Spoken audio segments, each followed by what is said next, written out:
Shalom Shalom, Parashat Shemot. El Sefer Shemot es el segundo libro de los 5 libros de los Hamishah Humshei Torah que escribió Moshe Rabbeinu. El primero en escribir fue el libro de Bereshit y después viene Shemot, el segundo. Después va a haber un tercer libro que se llama Vaikra en hebreo, un cuarto libro que se llama Bemidbar y un quinto libro que se llama Dvarim. La palabra Shemot significa nombres, porque así comienza el primer pasuk, que estos son los nombres de los hijos de Israel que bajaron a Egipto. Este libro además se conoce con el título de Sefer HaGeulah, el libro de la redención, o sea que habla de la redención del pueblo de Israel, los descendientes de Jacob que habían bajado a Egipto, por las circunstancias que ya nosotros conocemos del libro anterior.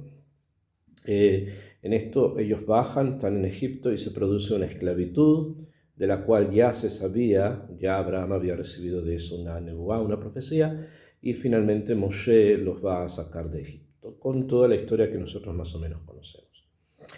Ok, ahora esa historia no es una historia que aparece como una espora al Halal Rek sobre un espacio vacío.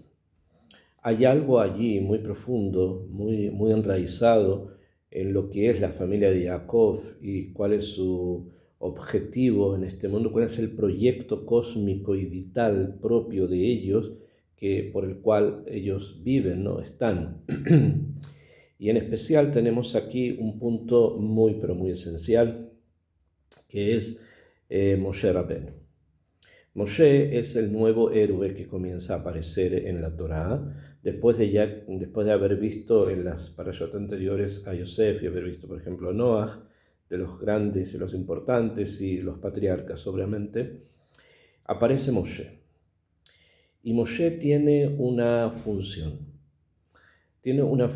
global, o sea, tiene que enfrentarse al faraón por algo específico, para sacar a Israel de Egipto, como dijimos, pero además él tiene una mesimá, tiene un proyecto vital, algo personal, algo que él tiene que completar, que él tiene que llevar a un punto, que ese punto le permita a él ser el líder que reciba la Torá para Israel.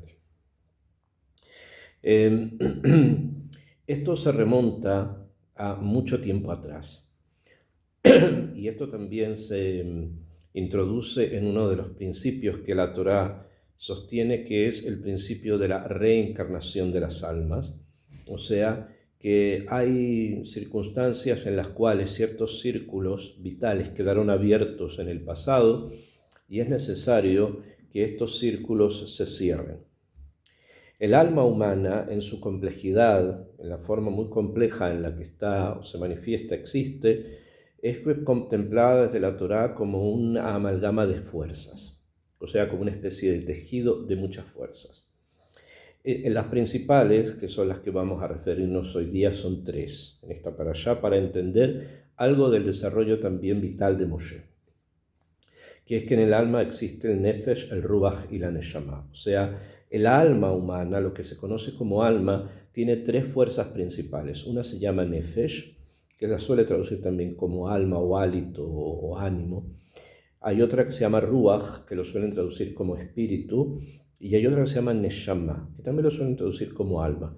Obviamente las palabras en castellano no indican ni significan nada, son simplemente unos ruidos que no dicen realmente lo que en el hebreo se está pensando, de lo que en hebreo se conoce. Entonces, estas 3 fuerzas que existen en el alma humana, si la persona se comporta bien, entonces reciben una maximización de sus energías, y si no, entonces quedan muchas de estas energías afectadas, y por lo tanto se necesitan reencarnaciones que las puedan corregir. El sistema es bastante complejo, como dije, y da pie a bastantes otras clases que Bezrat Hashem tendremos en la medida de lo posible de implementar. Sin embargo, refiriéndonos al tema específico de Moshe, es lo siguiente. En el principio de la creación, cuando Kadosh Baruj Hu creó al ser humano, creó a Adán y Javá, de Adán y Javá nacieron 2 hijos.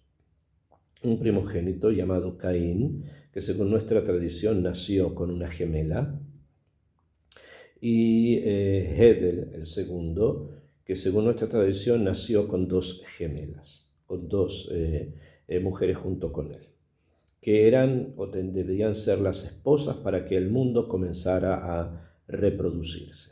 Ese es el plan divino. Así es como está recibido dentro de la Torá, obviamente entendido en códigos y como la tradición oral nos ha enseñado desde entonces hasta ahora. Sin embargo, hubo un punto en el cual vemos una caída. Primero la de Adán Rishon mismo, que va a llevar a algo, que también Moshe va a tener que ocuparse de eso, pero después hubo la caída de Caín y Hebel, en que Caín se levanta y mata a Hebel, que lo mata como nosotros sabemos. Nuestra tradición nos enseña, o sea, las tradiciones orales nos dicen cuáles fueron las causas reales que llevaron a que Caín matara a Hebel.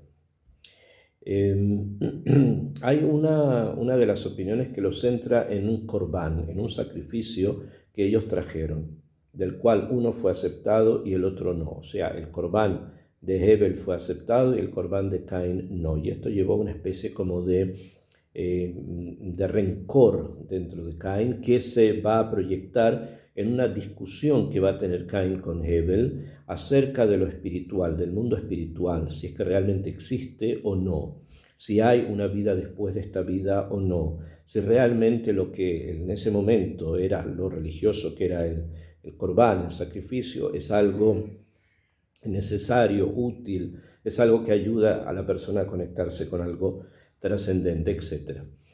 Y la discusión terminó, como muchas veces discusiones religiosas en la posteridad han terminado en un asesinato. O sea que hay un primer punto donde realmente hubo un altercado de tipo religioso entre ambos. Este fue la base, la raíz de lo que después se va a desarrollar como un gran pecado dentro del Tanaj, que es la idolatría. Es como la base de lo que después va a darse como idolatría, que es simplemente una proyección de las capacidades humanas implementadas a nivel divino, pero no reconocen realmente trascendencia, como el monoteísmo sí lo va a reconocer y Abraham nos lo va a enseñar después. Entonces, este es el primer punto. Y este primer punto, el punto del asesinato, de lo que tiene que ver con de quitar la vida a otra persona, este primer punto se desarrolla al nivel del nefesh, o sea, al nivel de esta fuerza vital que existe en el alma humana que se llama nefesh. Entonces, el nefesh de Caín, al hacer esto, causar la muerte de su hermano, se vio afectada. Y por lo tanto, en algún momento va a tener que retornar para encontrar de alguna manera una forma de corregir eso que hizo. Después hay una segunda opinión que sostiene que la discusión entre ambos fue una discusión de tipo, más bien, por ponerlo en términos, digamos, más simples, de tipo económico. Uno se había quedado con las tierras, el otro con los animales. Entonces uno que tenía las tierras, que era Caín, por eso trae un corbán vegetal, en cambio Hebel trae un corbán animal porque se había quedado con los animales, en una forma de repartirse el mundo, metafóricamente hablando. Entonces uno quería que le pagaran por eso, el otro no lo quería hacer, y si el otro no lo quería hacer, entonces los animales de Hebel no iban a pasar tampoco para que Caín de alguna manera los utilizara, aunque no se podía comer carne en ese momento, pero sí utilizaban, por ejemplo, la lana para hacerse ropa. Y esto no lo iba a hacer porque Caín no quería que los animales estuvieran sobre la tierra. Esta situación económica llevó finalmente a una discusión, que esta discusión obviamente llega al asesinato. Otra vez, cuando la situación se da así dentro del alma humana, se ve afectado también el nefesh, debido a que el nefesh es todo lo relacionado con el aparato fisiológico, con lo que tiene que ver con la biología. Entonces, esto nuevamente afecta el nefesh de Caín de manera muy profunda. Pero no solo el nefesh, estas cosas que vamos explicando van a ir afectando otros niveles de su vida espiritual. Y finalmente hay otra idea en los Midrashim que nos enseñan que la discusión entre ambos se centró en una de las gemelas. debido a que como Caín nace con una gemela y Hebel nace con dos, Caín le dice a Hebel que siendo él, Caín el primogénito, él debe quedarse con lo doble de todo. Por lo tanto, si existen 3 mujeres, debe quedarse con 2 de ellas. Y obviamente Hebel no acepta esto, se produce una discusión, esta discusión termina con un asesinato, el Nefesh de Caín es afectado por este asesinato y se produce todo un trastorno interno dentro de esta persona que se llama Caín. También los sabios nos han enseñado que hay acá algo un poco más complejo, que debido a que de las 2 gemelas con las que nació Hebel, una de ellas ciertamente empezó como a seducir a Caín, en cierto sentido, y por lo tanto esto llevó a que se despertara esta discusión por ella que finalmente terminó el asesinato. El Nefesh entonces de Caín se ve afectado por esta situación. Esto quiere decir que, como dije, va a tener que volver y reencarnar de alguna forma para encontrar un tikkun. Pero no solamente eso fue afectado, sino que también fue afectado el Ruach de Caín y también la Neshama de Caín. Ahora, el Ruach y la Neshama se desarrollan en diferentes aspectos de la vida. El Ruach tiene que ver con los pensamientos, con la forma en que la persona piensa, y la Neshama es la relación con Akadosh Baruj Hu. Ahora, estas tres fuerzas, Nefesh, Ruach y Neshama, dentro de una persona, se van a aplicar o se van a desarrollar en la vida de cada uno de una forma tal que cada una de ellas implique algo, signifique algo. Y como acabamos de decir, que el asesinato de Hebel en cierto sentido plantea las raíces de la idolatría, en otro cierto sentido plantea las raíces del Shefihut Damin, del propio asesinato, y en otros puntos también plantea las raíces de lo que se llama Gilui Arayot o prostitución. O sea que todos estos factores estaban presentes en ese asesinato. Había algo relacionado con la idolatría, que aplicaba el Nefesh al Ruach al Neshama, algo relacionado con el asesinato mismo, que fue lo que ocurrió, que también afecta al Nefesh, al Ruach y al Neshama, y había algo también relacionado con la prostitución, el hecho de querer quedarse con una de las gemelas que había de alguna manera comenzado con una cierta seducción. No fue culpa de ella únicamente, sino de ambos. Y esto también afecta obviamente el contenido espiritual del alma de Caín a nivel de Nefesh, Ruach y Neshama. Y ahí es donde está la presencia de los 3 primeros pecados, los más graves, los enraizados, que son los principales dentro del mundo de la Torá, que son Gilui Arayot, prostitución, Shefihut Damim, asesinato, y Avodah Zará, idolatría, que todos se dieron en esa acción. O causados por esto, la acción ocurrió. Con el paso del tiempo, los Jajamín nos enseñan que Hebel, el asesinado, reencarnó. Y reencarnó precisamente porque se necesitaba que ese círculo principal que había comenzado ahí en la creación del mundo debía cerrarse, debía completarse. Y el encargado de poderlo completar fue Moshe Rabbeinu. Y es por eso que Hebel reencarna en Moshe. Y al reencarnar en Moshe, Moshe mismo ahora va a tener en sí algo que hacer personal, propio de él. O sea, es algo que le atañe a él y que obviamente también a todos, porque una vez que esto lo corrija, entonces va a poder poner las bases de lo que se va a seguir después, ¿no? Y es por esto que Moshe Rabbeinu se ve enfrentado a 3 personas, a 3 personas en especial, con las cuales va a tener un enfrentamiento. Primero, tenemos que decir que cuando Caín, él acepta que hizo un pecado y vuelve en Teshuvá, él se arrepiente, pero de todas maneras el arrepentirse es una parte del tema, tiene también que corregir. Y la corrección va a darse de la siguiente forma.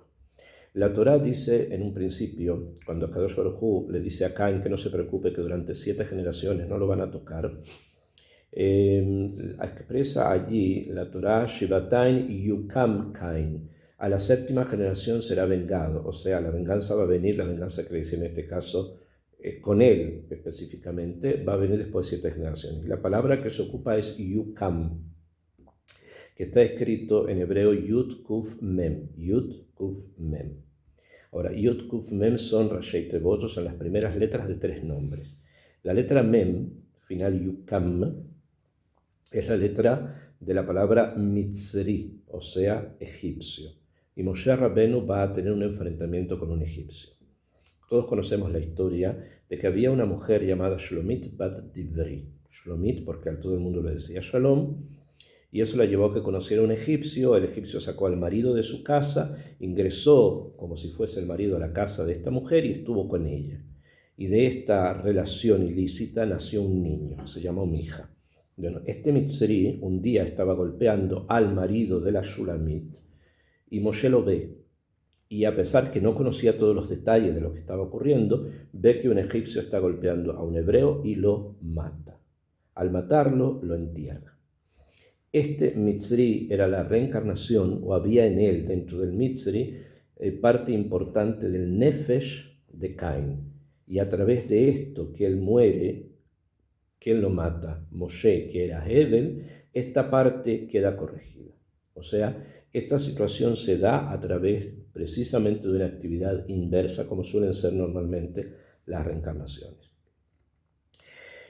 A pesar de esto, este Mitzri tiene un hijo con la Shulamit, y este niño es también rescatado por Moshe posteriormente y tomado por él como su alumno. Esto quiere decir que de este Nefesh de Caín que reencarna en el Mitzri, algo ingresa a Am Israel y es educado por Moshe.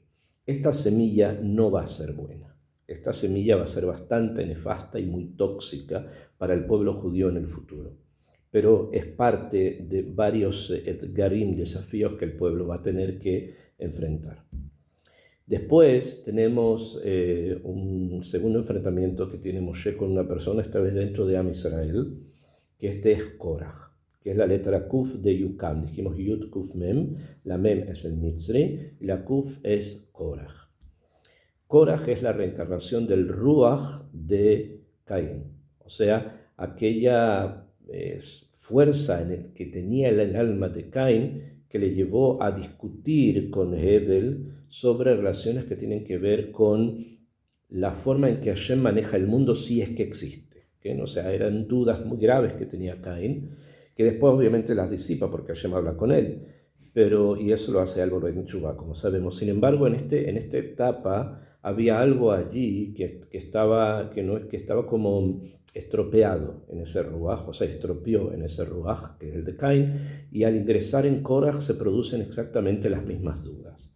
Si es que la forma de estructurar jerárquicamente el pueblo judío era algo que venía Min Hashamayim, no simplemente se le había ocurrido a Moshe, es como bajar el nivel de la ashkajá, de la supervisión divina, simplemente decisiones de este sabio o del otro. No, había algo mucho más grande que manejaba al pueblo y que Korach al parecer no pudo, no supo, no alcanzó a superarse para poder entenderlo. Y esto llevó a que se rebelara en contra de Akadosh Baruj Hu. La revelación llevó a algo bastante nefasto y Korach con todo su grupo fueron tragados por la tierra. Así como la tierra tragó la sangre y el cuerpo de Hebel cuando Caín lo mata, así también la tierra traga a Korach y a sus personas.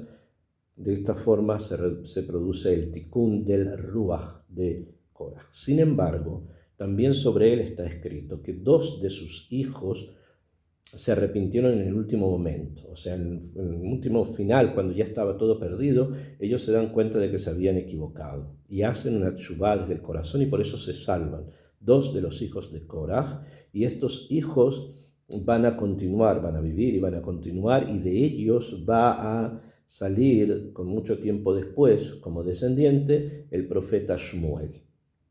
Esto quiere decir que hay algo o había algo en ese contenido espiritual de Caín que se llama Ruach, que reencarna en Korach, que tenía puntos positivos. Y estos puntos positivos van a ser muy beneficiosos para Am Israel después.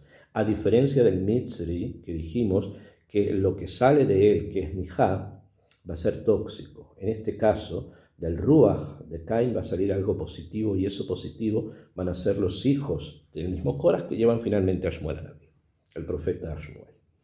Y finalmente, la Yud primera de Yukam, Yud Kuf Nun, como hablamos desde un principio, se refiere a Yitro. Yitro es el suegro de Moshe, venía de Midian. Midian es descendiente de Abraham, vino por Keturá, o sea, forma parte de una familia como lejana. No eran parte del pueblo judío, sin embargo, él decide convertirse, decide ingresar dentro de Am Israel. Y Yitro tenía una hija. Y si recordamos, en un principio comenzamos la clase, dijimos que uno de los puntos que discuten Caín con Hebel es por una gemela. Y precisamente que se la quiere quitar, o sea, Caín se la quiere quitar. Entonces, cuando Yitro, que es la reencarnación de la Neshama de Caín, o sea, de esa fuerza, viene, él lo que hace es precisamente la actividad inversa, que lo que realiza, le entrega su hija, que era la reencarnación de aquella gemela, se la entrega a Moshe. Y de esa manera el círculo se cerró.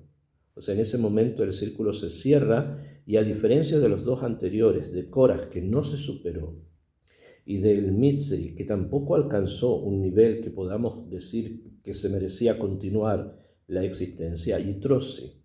Yitro porque además del tikkun mismo de entregarle la hija a Moshe, que a través de eso se cierra el círculo del asesinato primordial que ocurrió en un principio, Yitro también hizo algo él por sí mismo. O sea, el hecho de que sea una persona tenga un Gilgul, o sea, reencarnación, no quiere decir que su libre albedrío, su capacidad de poderse relacionar con Akadosh Baruj Hu esté limitada únicamente al Gilgul. No, no es así.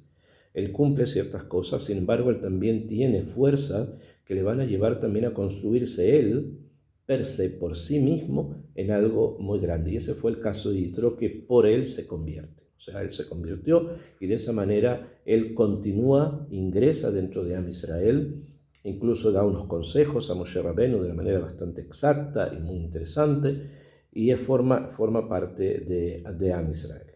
Entonces vemos aquí que en este momento, esto sí vamos a decir, a pesar de que es discusión, pero vamos a decir que Yitro, según como está escrito a nivel cronológico, llegó al campamento de Israel antes de la entrega de la Torá. Si es todo como estamos estudiando, si va en ese kibún, entonces entendemos que la corrección que Moshe hizo en los tiempos que la haya tenido que hacer, eso no es una cosa que tengamos que decir, tiene que ir exactamente cronológicamente así, sino en el momento que tenía que llegar, esto llega, se produce, aparece, que florece la capacidad de reparar, de corregir y ahí se da. Bueno, esto nosotros lo entendemos como que la preparación que Moshe tuvo para poder recibir la Torá. Esto quiere decir que esto era necesario que Moshe lo hiciera con su hermano, que corrigieran, él ayudara a la corrección del alma de su hermano, porque de esa manera se corrige él también. No es bueno que una persona sea víctima. Simplemente por él, obviamente no es bueno. Pero tampoco no es bueno por el victimario. Y es necesario reparar esto. No es bueno quedarse como víctima, sino por el contrario, lo que es necesario hacer es tratar de que el mundo vuelva a la armonía. Por eso que en la Torá existe, por ejemplo, un Bet Din, un tribunal. Cuando hay problemas entre las personas, no se dejan los problemas, se van y se solucionan, porque es necesario volver a la armonía. Sin esta armonía no tenemos convivencia, sin la convivencia no hay ley, sin ley, que es la Torá, no tenemos futuro. Entonces era necesario que Moshe alcanzara esta corrección, hiciera esto para poder comenzar con esta otra etapa de sí, que es el tema de la Geulá, sacar a Israel de Egipto, recibir la Torá, y él tenía una tercera mesima, que es conjunta con la cuarta, pero es el tercer objetivo. Uno dijimos que es sacar a Israel de Egipto, recibir la Torá e ingresar a Israel, a la tierra de Israel y construir el templo. Estas son las tres mesimot. En la tierra de Israel y el templo es lo mismo. Esta última finalmente no la va a realizar por algo que ocurrió en el camino. Las dos primeras sí, las dos primeras las completa porque había ya reparado su alma, o sea, estaba en la reparación del alma. Otra vez, no estoy hablando de los momentos históricos cuando esto ocurre, pero el hecho que esto está presente nos enseña que eso es algo importante para poder aceptar, recibir y comunicar la Torá que Hashem entregó a Moshe a Am Israel. Y antes de esto, sacar a Israel de Egipto también es importante por la necesidad justamente de unirlos a todos. Entonces, él no puede estar disociado con su hermano si es que va a ser la imagen de la unidad de cómo sacar a Israel de Egipto, cómo recibir la Torá que la reciben todos unidos. Y finalmente ingresar a la tierra de Israel y la construcción del Bet HaMikdash. Vemos entonces que este libro, el libro de Shemot, tiene una introducción que es bastante compleja, bastante profunda y compleja, que está relacionada con la reencarnación de las almas. Y la reencarnación de las almas está relacionada con una palabra clave para toda la vida de la persona, que es el nombre. En el nombre de la persona está contenida la fuerza espiritual que la persona tiene. Entonces, cuando este libro comienza y dice El Shemot, estos son los nombres de los hijos de Israel, quiere decir que este libro comienza, se desarrolla a partir de nombres. Y los nombres son las fuerzas espirituales que las personas tienen. Y estas fuerzas espirituales a veces suelen volver una y otra vez hasta corregir aquello que a veces se perturbó o se estropeó en vidas anteriores. Que Akadosh Baruj Hu nos dé la fuerza para entender su Torá, para poderla cumplir y para poder analizar y decodificar los mensajes que puso en su Torá.